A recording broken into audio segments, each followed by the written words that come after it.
वडभागी जीव हाँ जिन्हां नूं सतगुरु की हजूरी च मिल बैठ के संध्या दे वेले सजे हुए दीवान विच मिल के गुरु नानक साहब महाराज जी का पावन गुर इतिहास सरवण करन दा सुभाग समा प्राप्त होया है। आप जी ने सरवण किया है। गुरु नानक साहब महाराज जी नूं पिता मेहता कल्याण दास जी फारसी पढ़न वास्ते मदरसे दे विच लैके जांदे है। उस वक्त इस्लाम दा राज होण करके राज दी जो भाषा है वो फारसी सी। सारे सरकारी काम काज फारसी दे विच हुंदे है। जे किसी ने नौकरी ते लगना होवे ते फारसी आउणी चाहिदी सी। इसे करके मेहता कल्याण दास सोचते है जे पुत्र ने नौकरी करनी है, जे ने धन पदार्थ कमाउणा है तो फिर इनू फारसी पढ़ाउणी अति जरूरी है। इस करके अपने मन विच विचार करके मेहता कल्याण दास मौलवी दे कोल मदरसे दे विच पढ़न वास्ते लैके जांदे है। मौलवी ने गुरु नानक साहब महाराज जी नूं फारसी पढ़ाउणी शुरू की है। मौलवी ने कहा गुरु नानक साहब नूं लिख अपनी फट्टी दे उपर अल्फ पहला अखर लिख। गुरु नानक साहब महाराज जी ने बड़ी छेती दे नाल लिख दिता। वो फारसी दे अखर गुरु नानक साहब महाराज ने बड़ी जल्दी दे नाल सिख लै।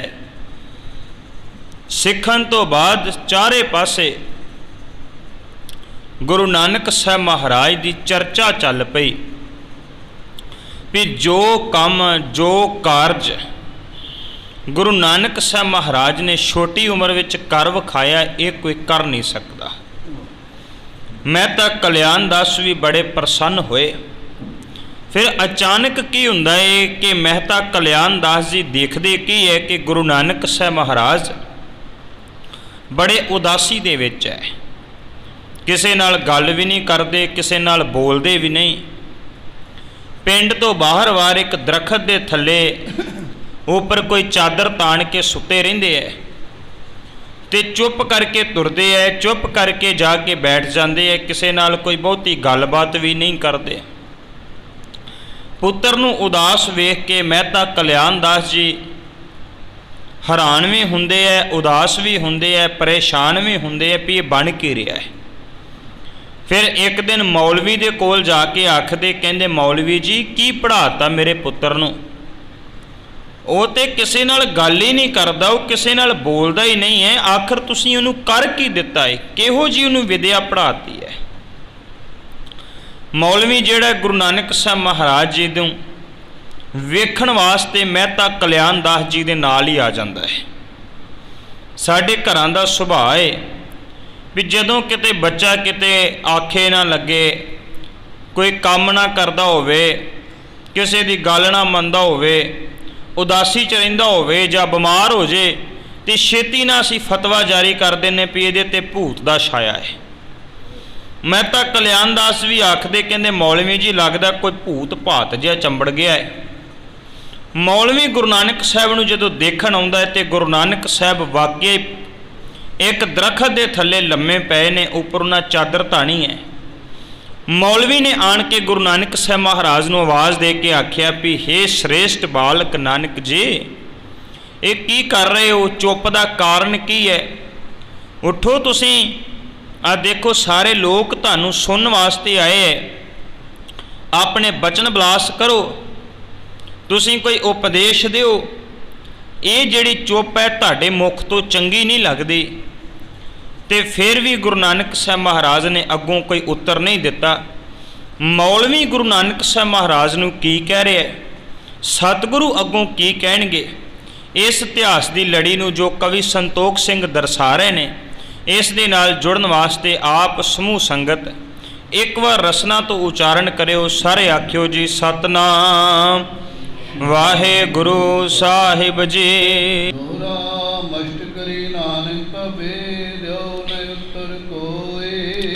ਕਵੀ ਸੰਤੋਖ ਸਿੰਘ ਕਹਿੰਦੇ ਜਦੋਂ ਮੌਲਵੀ ਨੇ ਕਿਹਾ ਨਾਨਕ ਉਠੋ ਕੋਈ ਗੱਲ ਕਰੋ, ਕਹਿੰਦੇ ਕਿ ਮੌਲਵੀ ਦੇ ਕਹਿਣ ਦੇ ਬਾਵਜੂਦ ਵੀ ਗੁਰੂ ਨਾਨਕ ਸਾਹਿਬ ਮਹਾਰਾਜ ਨੇ ਚੁੱਪ ਵੱਟੀ ਰੱਖੀ ਹੈ।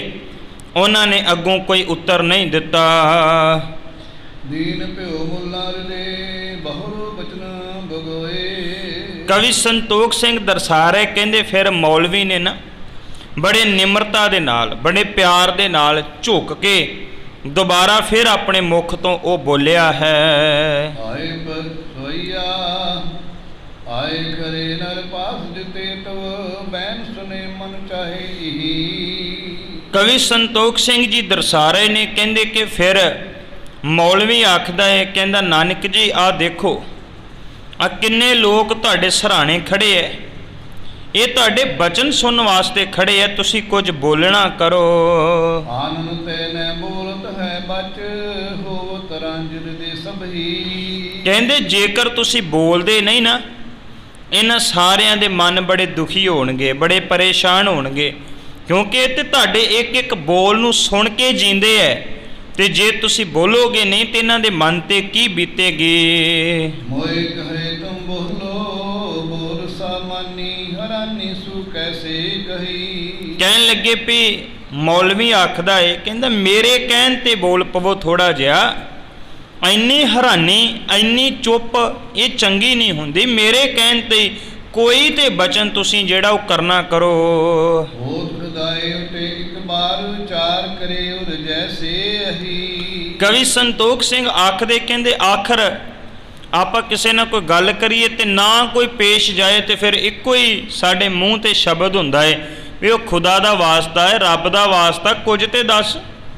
ਮੌਲਵੀ ਵੀ ਆਖਦਾ, ਕਹਿੰਦਾ ਨਾਨਕ ਤੈਨੂੰ ਖੁਦਾ ਦਾ ਵਾਸਤਾ ਹੈ, ਕੁਝ ਤੇ ਆਪਣੇ ਮੁਖ ਤੋਂ ਬੋਲਣਾ ਕਰ।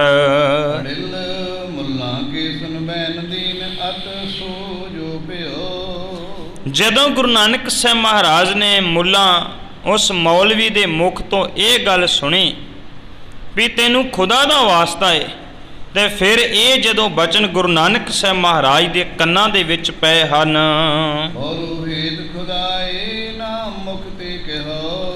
ਕਹਿਣ ਲੱਗੇ ਫਿਰ ਗੁਰੂ ਨਾਨਕ ਸਾਹਿਬ ਮਹਾਰਾਜ ਨੇ ਆਪਣੇ ਦੋਵੇਂ ਨੇਤਰ ਖੋਲ੍ਹੇ ਹੈ ਤੇ ਆਪਣੇ ਮੁਖ ਤੋਂ ਕਹਿਣਾ ਸ਼ੁਰੂ ਕੀਤਾ ਹੈ। ਦੋਨੋਂ ਚਸ਼ਮੋਂ ਕੋ ਸਾਧ ਨਿਸਤਰੇ ਸਾਮੂਹ।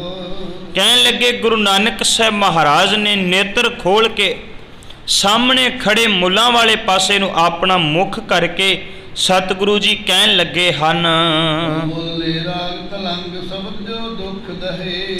ਕਹਿੰਦੇ ਗੁਰੂ ਨਾਨਕ ਸਾਹਿਬ ਮਹਾਰਾਜ ਨੇ ਪਾਵਨ ਬਾਣੀ ਦਾ ਸ਼ਬਦ ਜਿਹੜਾ ਹੈ ਨਾ ਉਹ ਕਿਹਾ ਹੈ। ਕਿਹੜਾ ਪਾਵਨ ਬਾਣੀ ਦਾ ਸ਼ਬਦ ਕਿਹਾ ਹੈ? ਤਲੰਗ ਰਾਗ ਦਾ ਉਚਾਰਨ ਕੀਤਾ ਹੋਇਆ ਗੁਰੂ ਨਾਨਕ ਸਾਹਿਬ ਮਹਾਰਾਜ ਦਾ ਪਾਵਨ ਸ਼ਬਦ ਹੈ, ਜੋ ਸਤਿਗੁਰੂ ਨੇ ਫਿਰ ਉੱਥੇ ਉਸ ਮੁੱਲਾਂ ਨੂੰ, ਉਸ ਮੌਲਵੀ ਨੂੰ ਤੇ ਸਾਹਮਣੇ ਖੜੇ ਸਾਰੇ ਲੋਕਾਂ ਨੂੰ ਸੰਬੋਧਨ ਕਰਕੇ ਸਤਿਗੁਰੂ ਸਾਹਿਬ ਜੀ ਨੇ ਕਿਹਾ ਹੈ। ਦੁਨੀਆ ਮੁਕਾਮੇ ਫਾਨੀ ਤਹਿਕੀਕ ਦਿਲ ਰਾਨੀ। ਗੁਰੂ ਨਾਨਕ ਸਾਹਿਬ ਮਹਾਰਾਜ ਆਖਦੇ ਨੇ ਇਹ ਤਲੰਗ ਰਾਗ ਦਾ ਸ਼ਬਦ ਹੈ ਜੋ ਗੁਰੂ ਨਾਨਕ ਸਾਹਿਬ ਮਹਾਰਾਜ ਨੇ ਉਚਾਰਨ ਕੀਤਾ ਹੈ। ਇਹਦੇ ਵਿੱਚ ਬਹੁਤੇ ਜਿਹੜੇ ਅੱਖਰ ਨੇ, ਲਫ਼ਜ਼ ਹੈ, ਉਹ ਲਫ਼ਜ਼ ਜਿਹੜੇ ਆ ਉਹ ਅਰਬੀ ਫਾਰਸੀ ਦੇ ਹੈ। ਔਰ ਗੁਰੂ ਨਾਨਕ ਸਾਹਿਬ ਮਹਾਰਾਜ ਜੀ ਦਾ ਇਹ ਸਭ ਤੋਂ ਅਰਬੀ ਫਾਰਸੀ ਦਾ, ਜਿਹਨੂੰ ਆਮ ਆਪਾਂ ਸੌਖੇ ਸ਼ਬਦਾਂ 'ਚ ਕਹਿੰਦੇ ਵੀ ਬੜਾ ਮਹਿੰਗਾ ਸ਼ਬਦ ਜਿਹੜਾ ਹੈ ਨਾ, ਉਹ ਇਹ ਹੈ ਗੁਰੂ ਨਾਨਕ ਸਾਹਿਬ ਮਹਾਰਾਜ ਦਾ ਉਚਾਰਨ ਕੀਤਾ ਹੋਇਆ। ਜਦੋਂ ਕਿਤੇ ਗੁਰਬਾਣੀ ਦੇ ਵਿੱਚ ਕਿਸੇ ਦਾ ਕੋਈ ਟੈਸਟ ਲੈਂਦਾ ਹੈ ਨਾ, ਤੇ ਫਿਰ ਉਹ ਗੁਰੂ ਨਾਨਕ ਸਾਹਿਬ ਜੀ ਦਾ ਇਹੀ ਉਚਾਰਨ ਕੀਤਾ ਹੋਇਆ ਸ਼ਬਦ ਸੁਣਿਆ ਜਾਂਦਾ ਹੈ। ਜਾਂ ਫਿਰ ਭਗਤ ਰਵਿਦਾਸ ਸਾਹਿਬ ਜੀ ਦਾ ਗੂਜਰੀ ਰਾਗ ਦੇ ਵਿੱਚ ਇੱਕ ਪਦਾ ਹੈ, ਜਾਂ ਉਹ ਸੁਣਿਆ ਜਾਂਦਾ ਹੈ, ਤੇ ਜਾਂ ਫਿਰ ਇਹ ਗੁਰੂ ਨਾਨਕ ਸਾਹਿਬ ਜੀ ਦਾ ਸ਼ਬਦ ਪੜ੍ਹਾ ਕੇ ਵੇਖਿਆ ਜਾਂਦਾ, ਸੁਣਿਆ ਜਾਂਦਾ ਹੈ। ਭਗਤ ਜੈਦੇਵ ਸਾਹਿਬ ਜੀ ਦਾ ਉਹ ਪਦਾ ਹੈ ਗੂਜਰੀ ਰਾਗ ਦੇ ਵਿੱਚ। ਤੇ ਇਵੇਂ ਕਰਕੇ ਇਹ ਗੁਰੂ ਨਾਨਕ ਸਾਹਿਬ ਮਹਾਰਾਜ ਜੀ ਦਾ ਜੋ ਪਾਵਨ ਬਚਨ ਹੈ, ਬਹੁਤੇ ਇਹਦੇ ਵਿੱਚ ਅੱਖਰ ਜਿਹੜੇ ਉਹ ਅਰਬੀ ਫਾਰਸੀ ਦੇ ਹੈ। ਤਲੰਗ ਰਾਗ ਦਾ ਸ਼ਬਦ ਹੈ, ਆਰੰਭ ਇੱਥੋਂ ਹੁੰਦਾ ਹੈ, ਯਕ ਅਰਜ ਗੁਫਤਮ ਪੇਸ਼ ਤੋਂ ਦਰ ਗੋਸ਼ ਕੁਨ ਕਰਤਾਰ, ਹੱਕਾ ਕਬੀਰ ਕਰੀਮ ਤੂੰ ਬੇਐਬ ਪਰਵਦਗਾਰ, ਤੇ ਜਿਹੜੀ ਪਾਵਨ ਪੰਕਤੀ ਕਵੀ ਸੰਤੋਖ ਸਿੰਘ ਨੇ ਇੱਥੇ ਦਰਸਾਈ ਹੈ, ਇਹ ਰਹਾਉ ਵਾਲੀ ਪੰਕਤੀ ਹੈ। ਦੁਨੀਆ ਮੁਕਾਮੈ ਫਾਨੀ ਤਹਿਕੀਕ ਦਿਲਦਾਨੀ। ਗੁਰੂ ਨਾਨਕ ਸਾਹਿਬ ਮਹਾਰਾਜ ਕਾਜ਼ੀ ਦੇ ਸਾਹਮਣੇ ਹੋ ਕੇ ਇਹ ਬਚਨ ਕਹਿ ਰਹੇ ਨੇ। ਕਹਿੰਦੇ ਕਾਜ਼ੀ ਦੁਨੀਆ ਮੁਕਾਮੈ ਫਾਨੀ, ਜਿਹਦਾ ਭਾਵ ਇਹ ਹੈ ਕਿ ਦੁਨੀਆ ਦਾ ਮੁਕਾਮ ਜਿਹੜਾ ਹੈ, ਦੁਨੀਆ ਦੀ ਮੰਜ਼ਿਲ ਜਿਹੜੀ ਹੈ ਉਹ ਫਾਨੀ ਹੈ, ਭਾਵ ਫਨਾ ਹੋ ਜਾਣ ਵਾਲੀ ਹੈ, ਖਤਮ ਹੋ ਜਾਣ ਵਾਲੀ ਹੈ। ਮਾਮਸਰ ਹੋਏ ਅਜਰਾਇਲ ਗ੍ਰਿਫਤ ਲਹੈ ਦਲਹੀ ਜਨਦਾਨੀ। ਕਹਿਣ ਲੱਗੇ ਗਿਰਫਤ ਹੈ। ਅਜ਼ਰਾਇਲ ਸ਼ਬਦ ਜਿਹੜਾ ਨਾ ਉਹ ਪੱਛਮੀ ਸੱਭਿਅਤਾ ਦੇ ਵਿੱਚ, ਇਸਲਾਮ ਦੇ ਵਿੱਚ ਅਜ਼ਰਾਇਲ ਕਹਿੰਦੇ ਨੇ ਮੌਤ ਨੂੰ, ਮੌਤ ਦੇ ਫਰਿਸ਼ਤੇ ਨੂੰ। ਜਿਵੇਂ ਆਪਾਂ ਆਮ ਭਾਰਤ ਦੇ ਲੋਕ ਜਮਦੂਤ ਕਹਿੰਦੇ ਜਿਹਨੂੰ, ਇਸਲਾਮ ਦੇ ਵਿੱਚ ਉਹਨੂੰ ਅਜ਼ਰਾਇਲ ਫਰਿਸ਼ਤਾ ਕਿਹਾ ਜਾਂਦਾ ਹੈ। ਗੁਰੂ ਨਾਨਕ ਸਾਹਿਬ ਮਹਾਰਾਜ ਕਹਿੰਦੇ ਨੇ ਮੌਲਵੀ ਜੀ, ਅਜ਼ਰਾਇਲ ਫਰਿਸ਼ਤਾ ਮੌਤ ਜਿਹੜੀ ਹੈ ਨਾ ਉਹ ਖੜੀ ਹੈ ਬੰਦੇ ਨੂੰ ਛੇਤੀ ਦੇ ਨਾਲ ਪਕੜਨ ਵਾਸਤੇ, ਪਰ ਇਹ ਮਨੁੱਖ ਜਿਹੜਾ ਹੈ ਪ੍ਰਮਾਤਮਾ ਦੇ ਨਾਲ ਪ੍ਰੀਤ ਨਹੀਂ ਕਰਦਾ। ਜੀ ਮਮ ਦਸਾ ਚਾਹੋ ਤੁਮ ਜਾਨਾ, ਤੋ ਸਰੂਪ ਦੇ ਕਰ ਸੁਨ ਮੌਲਾਨਾ। ਕਵੀ ਸੰਤੋਖ ਸਿੰਘ ਜੀ ਹੁਣ ਉਸ ਪਾਵਨ ਬਚਨ ਦੀ ਜਿਹੜੀ ਗੁਰੂ ਨਾਨਕ ਸਾਹਿਬ ਨੇ ਪੰਕਤੀ ਉਚਾਰਨ ਕਰਕੇ ਸੁਣਾਈ ਹੈ ਨਾ, ਉਸ ਪਾਵਨ ਪੰਕਤੀ ਦੇ ਗੁਰੂ ਨਾਨਕ ਸਾਹਿਬ ਮਹਾਰਾਜ ਜੀ ਦੇ ਕਵੀ ਸੰਤੋਖ ਸਿੰਘ ਆਪਣੇ ਕਾਵਿ ਰੂਪ ਦੇ ਵਿੱਚ ਹੁਣ ਅਰਥ ਕਰਕੇ ਦੱਸਣ ਲੱਗੇ ਨੇ।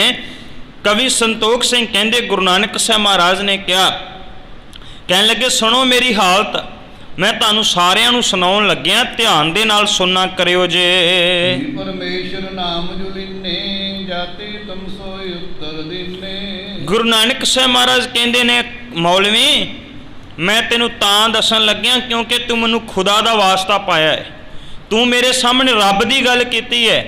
ਜੇ ਤੂੰ ਰੱਬ ਦੀ ਗੱਲ ਕੀਤੀ ਹੈ ਤੇ ਲੈ ਫਿਰ ਸੁਣ ਮੇਰਾ ਉੱਤਰ ਕੀ ਹੈ। ਮਨ ਸਮਝਿਓ ਦੁਨੀਆ ਮਕਾਮੋ, ਜੋ ਜਾਨੋ ਤੁਝੇ ਬਿਨ ਨਾਮੋ। ਸਤਿਗੁਰੂ ਗੁਰੂ ਨਾਨਕ ਸਾਹਿਬ ਕਹਿੰਦੇ ਨੇ ਕਿ ਮੌਲਵੀ ਜਿਨ੍ਹਾਂ ਲੋਕਾਂ ਨੇ ਇਸ ਸੰਸਾਰ ਨੂੰ ਸਦੀਵੀ ਸਮਝ ਲਿਆ, ਜਿਹੜੇ ਕਹਿੰਦੇ ਸੰਸਾਰ ਸਦਾ ਰਹਿਣ ਵਾਲਾ ਹੈ, ਜਿਨ੍ਹਾਂ ਨੇ ਸਮਝ ਲਿਆ ਵੀ ਇਹੀ ਮੁਕਾਮ ਹੈ, ਇਹੀ ਅੰਤਮ ਹੈ, ਗੁਰੂ ਨਾਨਕ ਸਾਹਿਬ ਮਹਾਰਾਜ ਕਹਿੰਦੇ ਨੇ ਅਸਲ ਵਿੱਚ ਇਹ ਦੁਨੀਆ ਨਾਸ਼ਵੰਤ ਹੈ, ਕੂੜ ਹੈ, ਝੂਠ ਹੈ। ਇਸ ਗੱਲ ਨੂੰ ਆਪਾਂ ਅਜੇ ਤੱਕ ਸਮਝਿਆ ਨਹੀਂ, ਜਾਣਿਆ ਨਹੀਂ ਹੈ। ਹਰ ਚੰਦੋਰੀ ਭੁਨ ਘਨ ਛਾਇਆ, ਸੁਪਨਾ ਜੋ ਬਾਜੀ ਗਰਮਾਇਆ। ਗੁਰੂ ਨਾਨਕ ਸਾਹਿਬ ਮਹਾਰਾਜ ਆਖ ਰਹੇ ਨੇ, ਕਹਿੰਦੇ ਉਦਾਹਰਨ ਦੇ ਕੇ ਸਮਝਾਉਂਦੇ, ਕਹਿੰਦੇ ਦੁਨੀਆ ਨਾਸ਼ਵੰਤ ਹੈ।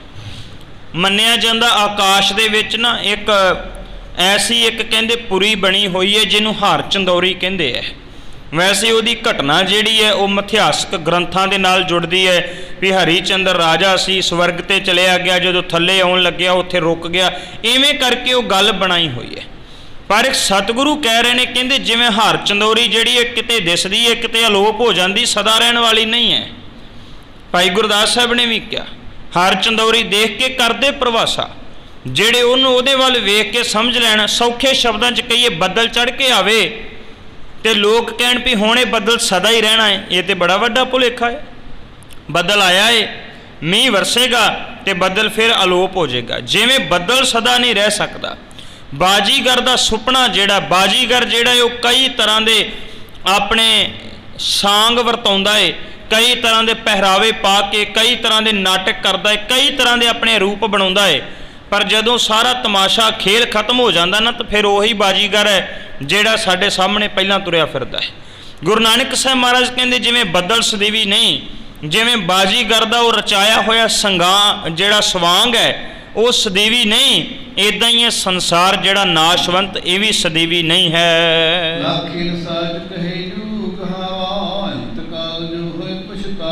ਕਹਿਣ ਲੱਗੇ ਲੱਖਾਂ ਲੋਕ ਇੱਦਾਂ ਦੇ ਹੈ ਜਿਹੜੇ ਸੱਚ ਜਾਣਦੇ ਹੋਏ ਵੀ ਫਿਰ ਵੀ ਦੁਨੀਆ ਨੂੰ ਸਦੀਵੀ ਸਮਝੀ ਜਾਂਦੇ ਹੈ, ਫਿਰ ਵੀ ਸਮਝੀ ਜਾਂਦੇ ਵੀ ਇਹ ਕਿਹੜਾ ਨਾਸ਼ ਹੋਣਾ ਹੈ।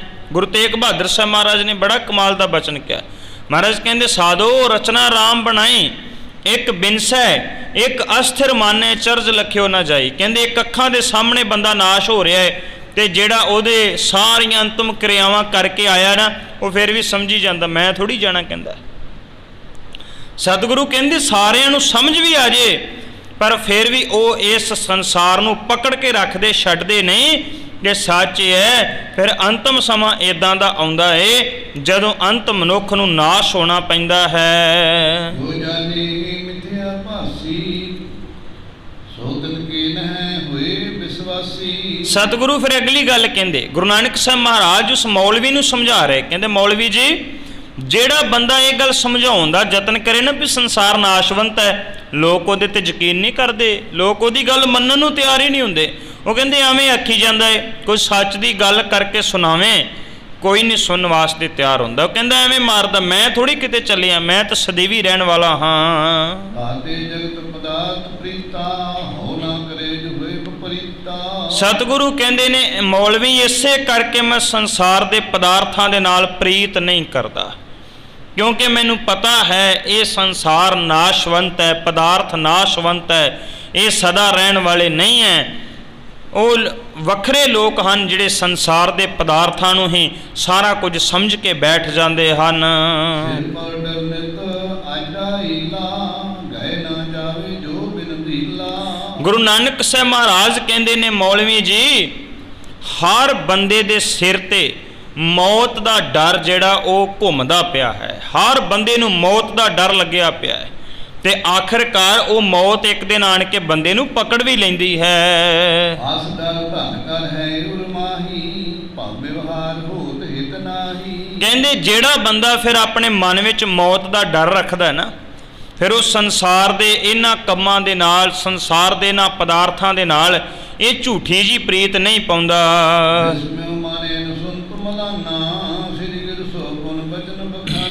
ਜਦੋਂ ਗੁਰੂ ਨਾਨਕ ਸਾਹਿਬ ਮਹਾਰਾਜ ਦੇ ਇਹ ਪਾਵਨ ਬਚਨ ਸੁਣੇ, ਇਹ ਜਿਹੜੀ ਪਾਵਨ ਪੰਕਤੀ ਸਤਿਗੁਰੂ ਨੇ ਸੁਣਾਈ, ਦੁਨੀਆ ਮੁਕਾਮ ਹੈ ਫਾਨੀ, ਤਹਿਕੀਕ ਦਿਲਦਾਨੀ, ਮਮ ਸਰ ਮੂਏ ਅਜ਼ਰਾਇਲ, ਗਿਰਫਤੇ ਦਲ ਹੇਚ ਨਾ ਦਾਨੀ। ਜਦੋਂ ਇਹ ਪਾਵਨ ਪੰਕਤੀ ਸੁਣੀ ਤੇ ਉਹ ਜਿਹੜਾ ਮੌਲਵੀ ਸੀ ਹੈਰਾਨ ਰਹਿ ਗਿਆ, ਪਰੇਸ਼ਾਨ ਹੋ ਗਿਆ।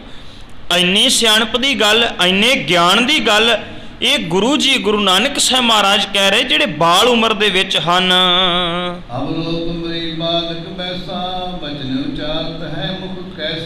ਫਿਰ ਮੌਲਵੀ ਆਖਦਾ, ਮੌਲਵੀ ਕਹਿੰਦਾ ਵੀ ਤੂੰ ਅਜੇ ਬੱਚਾ ਹੈ, ਅਜੇ ਤੂੰ ਬਾਲਕ ਹੈ, ਤੂੰ ਬੱਚਿਆਂ ਬੁੱਚਿਆਂ ਵਾਲੀਆਂ ਗੱਲਾਂ ਕਰਿਆ ਕਰ। ਆ ਕਿੱਦਾਂ ਦੀਆਂ ਗੱਲਾਂ ਕਰੀ ਜਾਂਦਾ, ਗੂੜ ਗਿਆਨ ਨਾਲ ਭਰੀਆਂ ਹੋਈਆਂ ਗੱਲਾਂ ਕਰਦਾ ਪਿਆ ਹੈ।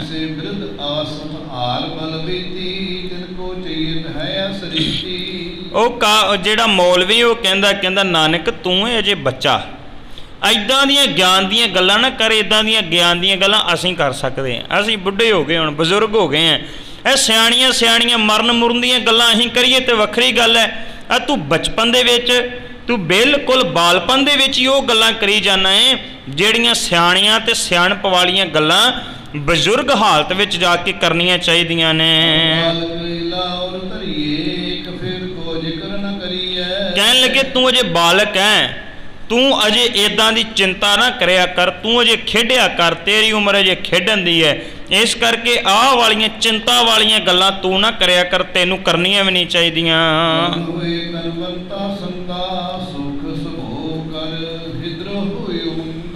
ਕਵੀ ਸੰਤੋਖ ਸਿੰਘ ਕਹਿੰਦੇ ਨੇ ਕਾਜ਼ੀ ਅੱਗੋਂ ਕੀ ਆਖਦਾ, ਉਹ ਜਿਹੜਾ ਮੌਲਵੀ ਹੈ ਕੀ ਕਹਿ ਰਿਹਾ, ਮੌਲਵੀ ਕਹਿੰਦਾ ਤੂੰ ਅਜੇ ਜਵਾਨ ਹੋ ਕੇ ਪਰਿਵਾਰ ਦੇ ਵਿੱਚ ਸਨੇਹ ਲਾ, ਆਪਣੇ ਪਰਿਵਾਰ ਦੇ ਨਾਲ ਸਮਾਂ ਬਤੀਤ ਕਰ, ਖੁਸ਼ੀਆਂ ਮਾਣ। ਅਜੇ ਆਹ ਚਿੰਤਾ ਦੀਆਂ ਗੱਲਾਂ, ਮਰਨ ਦੀਆਂ ਗੱਲਾਂ, ਮੌਤ ਦੀਆਂ ਗੱਲਾਂ, ਨਾਸ਼ਵੰਤਾ ਦੀਆਂ ਗੱਲਾਂ ਉਹ ਤੂੰ ਨਾ ਕਰਿਆ ਕਰ, ਅਜੇ ਤੇਰੇ ਕਰਨ ਦੀ ਉਮਰ ਨਹੀਂ ਹੋਈ।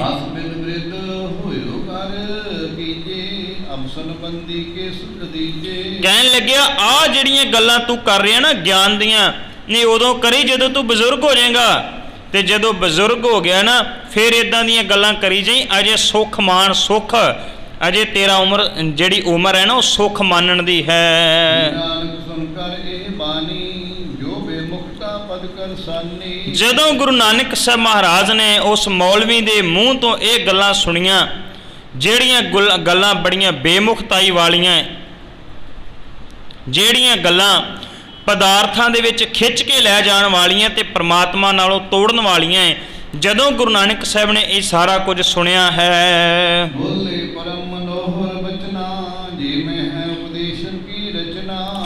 ਜਦੋਂ ਫਿਰ ਇਹ ਗੁਰੂ ਨਾਨਕ ਸਾਹਿਬ ਨੇ ਬਚਨ ਸੁਣੇ ਉਸ ਮੌਲਵੀ ਦੇ, ਹੁਣ ਗੁਰੂ ਨਾਨਕ ਸਾਹਿਬ ਮਹਾਰਾਜ ਆਪਣੇ ਮੁਖਾਰ ਬਿੰਦ ਤੋਂ ਬੋਲਦੇ ਹਨ। अर्ध नींद बस करते हो बैसा गुजर गए लखियो निज ऐसा। ਸਤਿਗੁਰੂ ਗੁਰੂ ਨਾਨਕ ਸਾਹਿਬ ਮਹਾਰਾਜ ਉਪਦੇਸ਼ ਕਰਨ ਲੱਗੇ ਹੈ। ये तो लखे ना आर बल सारी बिना भजन हे जात बिकारी। ਗੁਰੂ ਨਾਨਕ ਸਾਹਿਬ ਮਹਾਰਾਜ ਕਹਿੰਦੇ ਮੌਲਵੀ ਜੀ ਜੇਤ ਇਹ ਸੋਚਿਆ ਵੀ ਅਜੇ ਉਮਰ ਜਿਹੜੀ ਹੈ ਨਾ ਇਹ ਉਮਰ ਅਜੇ ਖੇਡਣ ਤੇ ਮੱਲਣ ਦੀ ਹੈ, ਤੇ ਗੁਰੂ ਨਾਨਕ ਸਾਹਿਬ ਮਹਾਰਾਜ ਕਹਿੰਦੇ ਮੌਲਵੀ ਗਲਤ ਸੋਚਦਾ ਹੈ। ਕਿਉਂ? ਇਦਾਂ ਕਰਕੇ ਤੇ ਜੇ ਇਹ ਸੋਚੀਏ ਵੀ ਅਜੇ ਉਮਰ ਖੇਡਣ ਮੱਲਣ ਦੀ ਹੈ, ਇਦਾਂ ਕਰਕੇ ਤੇ ਸਾਰੀ ਉਮਰ ਅਜਾਈ ਲੰਘ ਜਾਏਗੀ। 100 वर्ष आर बल प्राणी जो जीवे तिन कहो कहानी। ਹੁਣ ਗੁਰੂ ਨਾਨਕ ਸਾਹਿਬ ਮਹਾਰਾਜ ਉਮਰ ਦੀ ਵੰਡ ਕਰਨ ਲੱਗੇ ਐ, ਸਮਝਾਉਣ ਲੱਗੇ ਐ ਉਸ ਮੌਲਵੀ ਨੂੰ, ਸਮਝਾਉਣ ਲੱਗੇ ਜਿਹੜੀ ਸਾਹਮਣੇ ਖਲਕਤ ਖੜੀ ਹੈ। ਗੁਰੂ ਨਾਨਕ ਸਾਹਿਬ ਮਹਾਰਾਜ ਕਹਿੰਦੇ ਮੰਨ ਲਓ ਮੌਲਵੀ ਇੱਕ ਬੰਦੇ ਦੀ ਉਮਰ 100 ਸਾਲ ਹੈ। ਆਪਾਂ ਆਮ ਮੰਨਦੇ ਹਾਂ ਕਿ ਮਨੁੱਖ ਜਿਹੜਾ ਹੈ ਪਹਿਲਾਂ ਜਿਹੜਾ ਬੰਦੇ ਦਾ ਰਹਿਣ ਸਹਿਣ ਖਾਣ ਪੀਣ ਦਾ ਢੰਗ ਬੜਾ ਵਧੀਆ ਸੀ, ਉਦੋਂ 100 ਕੁ ਸਾਲ ਜਿੰਦਾ ਸੀ। ਉਹ ਸਹਿਰੇ ਸਹਿਰੇ ਉਮਰ ਦੀ ਔਸਤ ਜਿਹੜੀ ਉਹ ਘਟਦੀ ਗਈ, 80 ਸਾਲ 70 ਸਾਲ 60 ਦੇ ਲਗਭਗ ਅੱਜ ਕੱਲ੍ਹ ਬਿਲਕੁਲ ਬਜ਼ੁਰਗ ਹੋ ਜਾਂਦਾ। ਭਾਵ ਗੁਰੂ ਨਾਨਕ ਸਾਹਿਬ ਮਹਾਰਾਜ ਕਹਿੰਦੇ ਮੰਨ ਲਓ ਕਿ ਉਮਰ 100 ਸਾਲ ਹੈ, ਹੁਣ ਫਿਰ ਮੇਰੇ ਕੋਲ 100 ਸਾਲ ਦੀ ਤੂੰ ਕਹਾਣੀ ਸੁਣਨਾ ਕਰ। अर्ध नींद बस करते हो सैना गुजर गए लखियो निज नैना। ਸਤਿਗੁਰੂ ਗੁਰੂ ਨਾਨਕ ਸਾਹਿਬ ਮਹਾਰਾਜ ਕਹਿੰਦੇ ਮੁਲਾ ਮੰਨ ਲਾ ਤੇਰੀ ਉਮਰ 100 ਸਾਲ ਹੈ, ਇਸ 100 ਸਾਲ ਦੇ ਵਿੱਚੋਂ ਅੱਧੀ ਉਮਰ ਤੇਰੀ ਰਾਤ ਨੂੰ ਸੁੱਤਿਆਂ ਬਤੀਤ ਹੋ ਗਈ। ਅੱਧਾ ਕੁ ਬੰਦਾ ਸੌਂਦਾ ਹੈ, ਅੱਧਾ ਕੁ ਜਾਗਦਾ ਹੈ।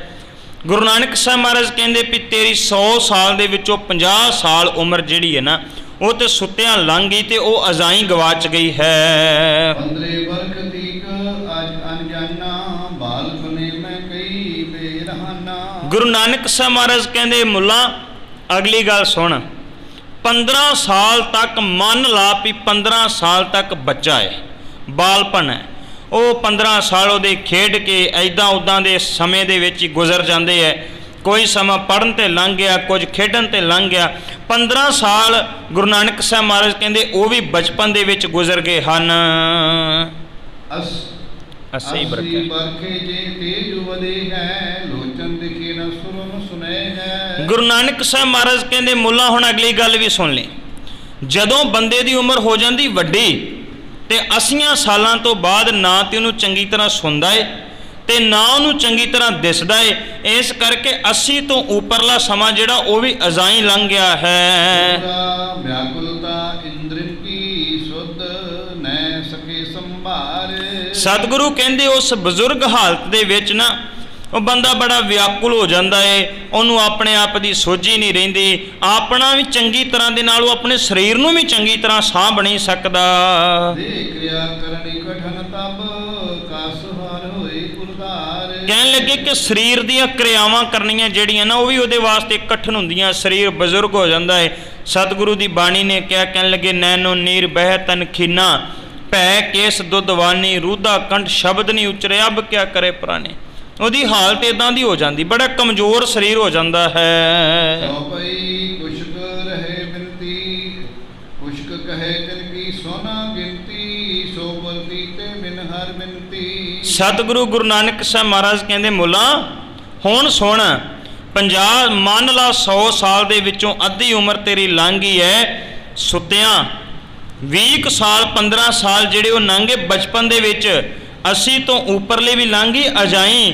ਹੁਣ ਦੱਸ ਮੈਨੂੰ ਬਾਕੀ ਕਿੰਨੀ ਬਚੀ ਹੈ, ਦੱਸ ਕਿੰਨੀ ਕੁ ਬਾਕੀ ਬਚੀ ਹੈ ਜਿਹਦੇ ਵਿੱਚ ਤੂੰ ਪ੍ਰਮਾਤਮਾ ਦਾ ਸਿਮਰਨ ਕਰੇਂਗਾ। ਸਿਮਰਨ ਤੂੰ ਤਾਂ ਵੀ ਨਹੀਂ ਕੀਤਾ ਤੇ ਸਿਮਰਨ ਤੋਂ ਬਿਨਾਂ ਹੀ ਤੇਰੀ ਜਿਹੜੀ ਉਮਰ ਹੈ ਨਾ ਉਹ ਬਤੀਤ ਹੁੰਦੀ ਜਾ ਰਹੀ ਹੈ। ਮਲ ਮੁਪਰਾਦ ਤਜਨ ਜੁਗ ਕਾਲਾ ਕਰਤ ਬਸੀਰਤ ਕਾਲ ਮਿਸਾਲਾ। ਸਤਿਗੁਰੂ ਗੁਰੂ ਨਾਨਕ ਸਾਹਿਬ ਮਹਾਰਾਜ ਕਹਿੰਦੇ ਕਾਜ਼ੀ ਮੁੱਲਾ ਅਗਲੀ ਗੱਲ ਵੀ ਸੁਣ ਲੈ, ਆ ਜਿੰਨੀ ਕੁ ਬਚੀ ਹੈ ਨਾ ਇਹਦੇ ਵਿੱਚੋਂ ਵੀ ਸਵੇਰੇ ਸ਼ਾਮ ਬੰਦਾ ਕਈ ਤਰ੍ਹਾਂ ਦੀਆਂ ਕਿਰਿਆਵਾਂ ਕਰਨ ਜਾਂਦਾ ਹੈ, ਸਰੀਰ ਨੂੰ ਸੋਧਣ ਜਾਂਦਾ ਹੈ ਤੇ ਆ ਵੀ ਸਮਾਂ ਜਿਹੜਾ ਉਹਦੇ ਵਿੱਚੋਂ ਹੀ ਬਤੀਤ ਹੋ ਜਾਂਦਾ ਹੈ। ਖਾਨ ਪਾਨ ਨਿਤ ਕਰਮ ਬਿਹਾਰਾ ਹਿਤ ਬਨੋਦ ਬਨੰਤਾ ਸੰਧਾਰਾ। ਸਤਿਗੁਰੂ ਕਹਿੰਦੇ ਇਸੇ ਉਮਰ ਦੇ ਵਿੱਚੋਂ ਹੀ ਕੁਝ ਸਮਾਂ ਖਾਣ ਪੀਣ 'ਚ ਲੰਘ ਜਾਂਦਾ, ਸਵੇਰੇ ਵੀ ਖਾਂਦਾ, ਦੁਪਹਿਰੇ ਵੀ ਖਾਂਦਾ, ਸ਼ਾਮ ਨੂੰ ਵੀ ਖਾਂਦਾ, ਕੁਝ ਸਮਾਂ ਖਾਣ ਪੀਣ 'ਚ ਲੰਘ ਜਾਂਦਾ ਹੈ ਤੇ ਕੁਝ ਸਮਾਂ ਪਰਿਵਾਰ ਦੇ ਵਿੱਚ ਖੁਸ਼ੀਆਂ ਮਨਾਉਣ ਦੇ ਵਿੱਚ ਲੰਘ ਜਾਂਦਾ ਹੈ।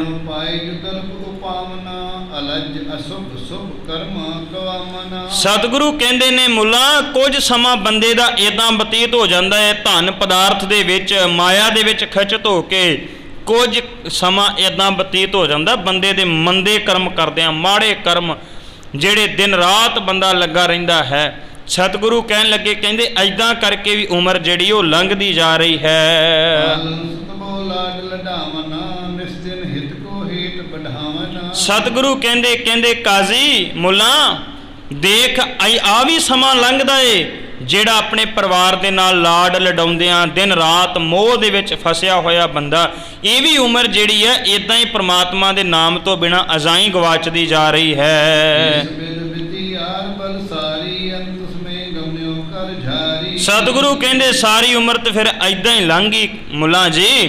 ਜੇ ਤੁਸੀਂ ਕਹੋ ਵੀ ਅਜੇ ਸਮਾਂ ਨਹੀਂ ਨਾਮ ਜਪਣ ਦਾ, ਫਿਰ ਸਾਰੀ ਐਦਾਂ ਹੀ ਲੰਘ ਜਾਂਦੀ ਹੈ। ਅੰਤ ਸਮੇਂ ਜਿਹੜਾ ਹੱਥ ਝਾੜ ਕੇ ਸੰਸਾਰ ਤੋਂ ਜਾਣਾ ਪੈਂਦਾ ਹੈ।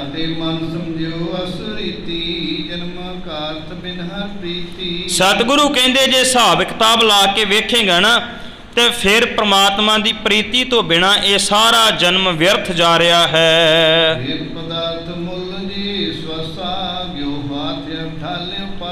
ਸਤਿਗੁਰੂ ਗੁਰੂ ਨਾਨਕ ਸਾਹਿਬ ਮਹਾਰਾਜ ਕਹਿੰਦੇ ਨੇ, ਇਹ ਜਿਹੜੇ ਮੋਲਕ ਸਵਾਸ ਹੈ ਨਾ, ਇਹ ਮੋਲਕ ਸਵਾਸ ਬਿਨਾਂ ਕਿਸੇ ਕਾਰਨ ਪ੍ਰਭੂ ਦੀ ਪ੍ਰੀਤੀ ਤੋਂ ਬਿਨਾਂ ਹੀ ਗੁਜ਼ਰਦੇ ਜਾ ਰਹੇ ਨੇ, ਬਤੀਤ ਹੁੰਦੇ ਜਾ ਰਹੇ ਨੇ। ਕਾਜ਼ੀ ਗੁਰੂ ਨਾਨਕ ਸਾਹਿਬ ਮਹਾਰਾਜ ਨੂੰ ਉਹ ਮੁੱਲਾ ਜਿਹੜਾ ਸਵਾਲ ਕਰਦਾ ਹੈ, ਗੁਰੂ ਨਾਨਕ ਸਾਹਿਬ ਮਹਾਰਾਜ ਉਸ ਮੁੱਲਾਂ ਦਾ ਜਵਾਬ ਦਿੰਦੇ ਪਏ ਨੇ।